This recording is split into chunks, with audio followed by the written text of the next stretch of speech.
ہے، صبح نمودار ہو رہی ہے۔ اب آج 7ویں کی شب ہے نا، آپ جانتے ہیں اس میں کن کن کا پانی بند ہو رہا ہے۔ آپ تو اگر زیادہ روئیں گے تو کچھ دیر میں پانی پی لیں گے نا، آپ کا پانی بند تو نہیں ہے۔ آپ جانتے ہیں کس کس کا پانی بند تھا؟ کبھی بچوں کا پانی بند نہیں کیا جاتا۔ پروردگارہ عجیب و غریب کیفیت ہے، یہ کربلا میں آنے والے کیسے ظالم تھے، بچوں تک کا پانی بند کر دیا۔ بس بھئی گزر گئے وہ دن، پانی کے سب کا پیاس کا دن گزر گیا۔ صبح عاشور نمودار ہوئی، جناب علی اکبر علیہ السلام نے اذان دی، کہا اللہ اکبر۔ ساری بیبیاں سن رہی ہیں۔ ایک مرتبہ کسی بہن نے رو کے کہا کتنا درد ہے علی اکبر کی اذان میں، اے کاش ایک اور بہن جو مدینے میں ہے وہ بھی سن لیتی کتنا درد ہے علی اکبر کی اذان میں۔ بس بے اجرکم اللہ، اجرکم اللہ۔ دن گزر رہا ہے، ایک ایک کر کے تمام اصحاب شہادتیں پیش کر رہے ہیں۔ آج آپ کے ذہن میں ہے نا 13.5 برس کے ایک جوان، مظلوم باپ کے مظلوم بیٹے کی شہادت ہے۔ آج قاسم ابن حسن کی شہادت کو پیش کروں، کوئی رونے میں بخل نہ کرے۔ آج کسے پرسہ دیں گے؟ امام حسن مجتبیٰ کو، وہ امام جن کے لاشے پہ تیر برسائے گئے۔ یہی فرق ہے امام حسن و حسین میں، امام حسن کے لاشے میں تیر برسے تھے، امام حسین کا لاشا تیروں پہ رکھا ہوا تھا۔ اجرکم اللہ، کوئی رونے میں بخل نہ کریں۔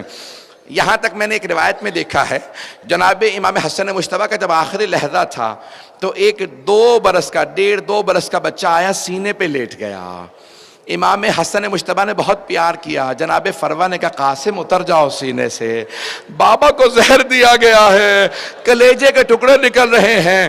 امام حسن مجتبیٰ نے کہا روایت کے الفاظ ہے، کہا نہیں فروہ رہنے دو اسے میرے سینے پہ، مجھے قاسم سے بڑی محبت ہے، میرا دل کہتا ہے امام حسن مجتبیٰ کی نگاہوں میں میدان کربلا ہوگا، شاید بیٹے کا لاشا ہو۔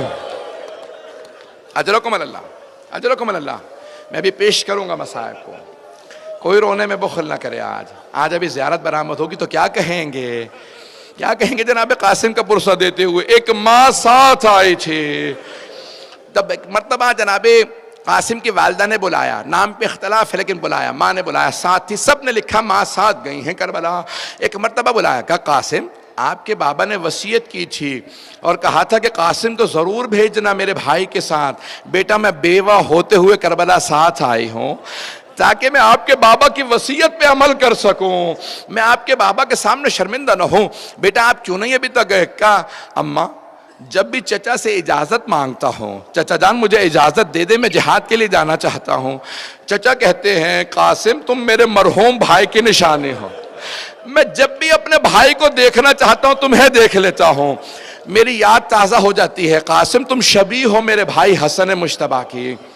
ایک مرتبہ عزیزان گرامی دن گزرتا رہا، ایک ایسا وقت آیا، روضۃ الشہداء میں مرحوم کاشی نے لکھا ہے، کہتے ہیں کہ ایک بیوی کہتی ہیں کہ جناب زینب کبریٰ سے کہا بی بی مجھے لگتا ہے یہ میرے یتیم کے رونے کی آواز آ رہی ہے۔ خیموں کے باہر کسی یتیم بچے کے رونے کی آواز آ رہی تھی، گھٹنوں پہ سر کو رکھ کے جناب قاسم بیٹھے رو رہے تھے۔ نہ جانے کیا کیفیت ہوگی، یہ عشق ہے، شہادت کا عشق ہے، امام حسین کا عشق ہے۔ میں ایک اور جملہ کہوں، خدا نہ کرے، آپ نے دیکھا ہے نا بیوہ ماؤں کو بڑی محبت ہوتی ہے، ہر بیوہ خاتون چاہتی ہے میرے بچے کو کوئی نہ مارے، کبھی بھی کوئی بیوہ خاتون نہیں چاہتی اس کے بچے کو کوئی مارے۔ ایک اور جملہ روک کے کہہ رہا ہوں، میرے طرف دیکھیے گا، جب شام غریبہ میں جناب سکینہ کو تماچے لگ رہے تھے نا تو اس وقت بھی جناب رباب بڑی حسرت سے جناب زینب کو دیکھ رہی تھی۔ جب دیکھ رہی تھی نا تو جناب زینب بار بار ایک ہی جملہ کہتی ہوں گی، رباب مت دیکھو مجھے، میرا عباس نہیں رہا۔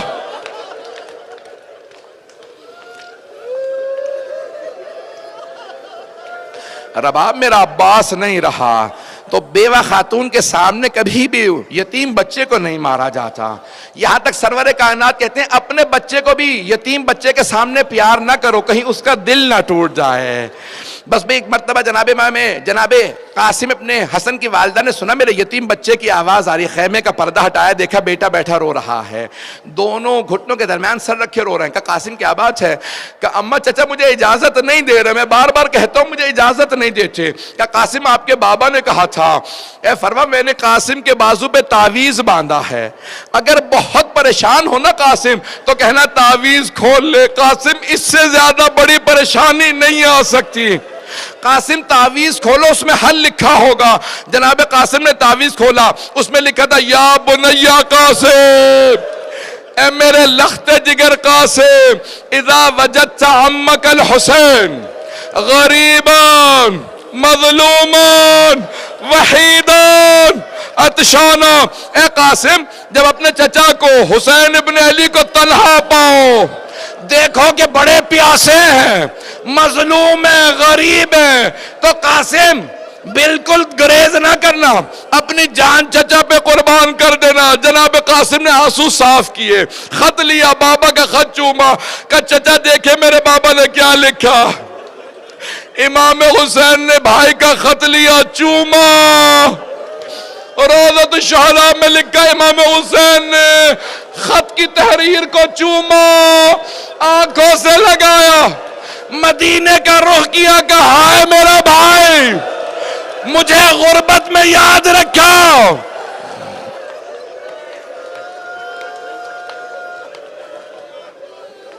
اجرکم اللہ، اجرکم اللہ۔ بس بھئی آخری 2 سے 4 منٹ کی زحمت دوں گا۔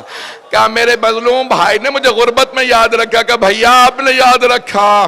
ایک مرتبہ تحریر کو پڑھا، کہ قاسم اب آپ ایسی سفارش لائے ہیں کہ میں آپ کو روک نہیں سکتا۔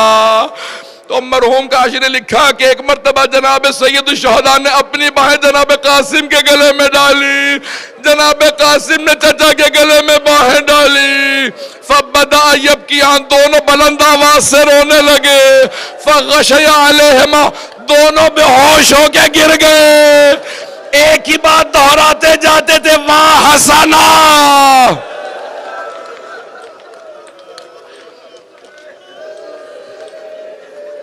اجرکم اللہ، اجرکم اللہ۔ بس بھئی آخری جملے میں یہاں پہ تمام کر دیتا، لیکن جناب قاسم کی مظلومیت یہاں پہ رک نہیں سکتی۔ بس بھئی آخری جملے سنیں گے، رونے میں بخل نہ کریں۔ آپ نے دیکھا زرہ بڑی ہوتی ہے، مردوں کے لیے بنائی جاتی ہے نا، لوہے کی زرہ ہوتی ہے۔ جانتے ہیں زرہ کیوں پہناتے ہیں؟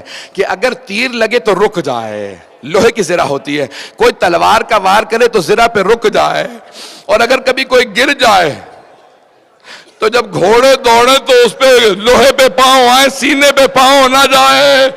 جتنی بھی زرہ پہنا کے دیکھی جناب قاسم کو پوری نہیں آتی تھی، کیونکہ جناب قاسم ابھی بچے تھے، زرہ بڑی تھی۔ ایک مرتبہ جناب قاسم نے کہا چچا مجھے زرہ نہیں چاہیے، مجھے ایسے ہی بھیج دے، علی کا پوتا تھا۔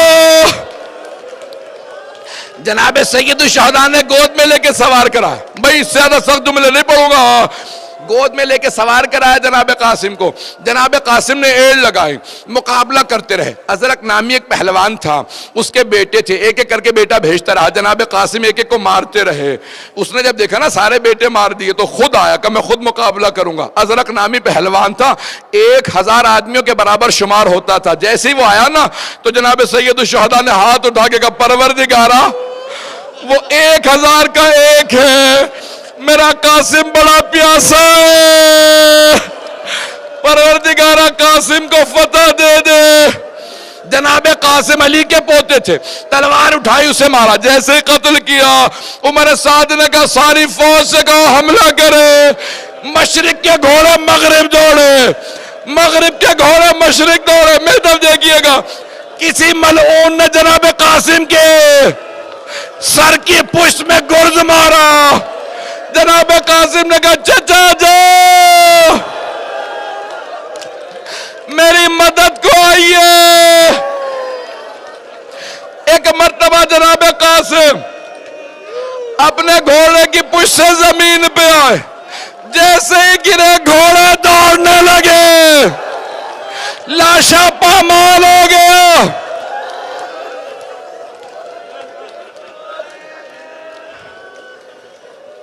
بس بھائی 1-2 منٹ کی زحمت دوں گا۔ جیسے جناب قاسم گرے جناب سید الشہداء عقاب کی رفتار سے آئے. روایت کے الفاظ ہیں جب آئے تو پہلی مرتبہ میدان کربلا میں بلند آواز سے روئے. کہے میرے لخت جگر قاسم تو نے مجھے بلایا، بیٹا میں آ گیا تھا لیکن تیرا لاشا پامال ہو گیا. علماء نے کیا لکھا؟ اب بھئی اب آپ برداشت نہیں کر پا رہے نا، رک جائے 2 منٹ کی زحمت، میں نے تمام کر دیا، وقت میں تمام ہو گیا. علماء کہتے ہیں جیسے ایک مالی صبح صبح کے وقت پھول چنتا ہے، سید الشہداء نے لاشا اٹھایا، ابا بچھا کے لاشا رکھا. میرا دل کہتا خیمے سے ایک بی بی دیکھ رہی ہوگی ابھی میرا قاسم آئے گا. جناب فروہ نے کہا بی بی جناب زینب سے میرا 13 برس کا جوان ہے، حسین ایک گٹھڑی سی لا رہے، جیسے ہی لے کے آئے گا لاشا نہ دکھانا. الا لعنت اللہ علی القوم الظالمین.